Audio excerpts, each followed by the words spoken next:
Parliament के main gate पर हुक्मरान जमात और कुछ अपोजिशन के अरकान के दरमियान धक्कम-पेल का वाकया पेश आया, जिसमें ओडिशा के बालासुर हलके के बीजेपी के रुकन पार्लियामेंट प्रताप सिंह सारंगी पार्लियामेंट की सीढ़ियों से गिर गए। इनके सर पर चोट आई और इन्हें इलाज के लिए व्हील चेयर पर ले जाया गया, जबकि राहुल गांधी ने इल्जाम लगाया कि बीजेपी के अरकान पार्लियामेंट ने इन्हें धमकी दी कि इन्हें पार्लियामेंट में दाखिल होने नहीं दिया जाएगा और पार्लियामेंट के मरकजी दरवाजे पर जमा होने की वजह से इन्हें पार्लियामेंट के अंदर जाने में दुश्वारी का सामना करना पड़ा।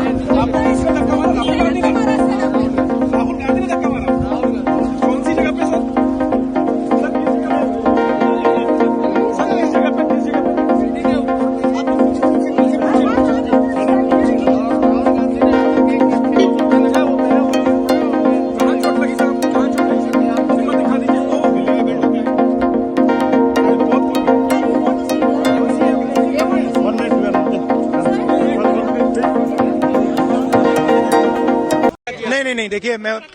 पता नहीं आपके शांत हो जाए, आपके कैमरा में होगा। ये पार्लियामेंट की एंट्रेंस है, इसमें मैं अंदर जाने की कोशिश कर रहा था तो बीजेपी के एमपी जो थे वो मुझे ऐसे रोकने की कोशिश कर रहे थे, धकेल रहे थे और मुझे धमका रहे थे, तो वो हुआ है।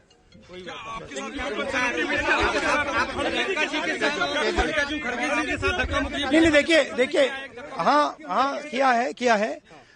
मगर ठीक है, कोई मतलब धक्का मुक्की से हमें कुछ होता नहीं है, मगर ये एंट्रेंस है पार्लियामेंट हाउस की और हमारा अधिकार है अंदर जाने का।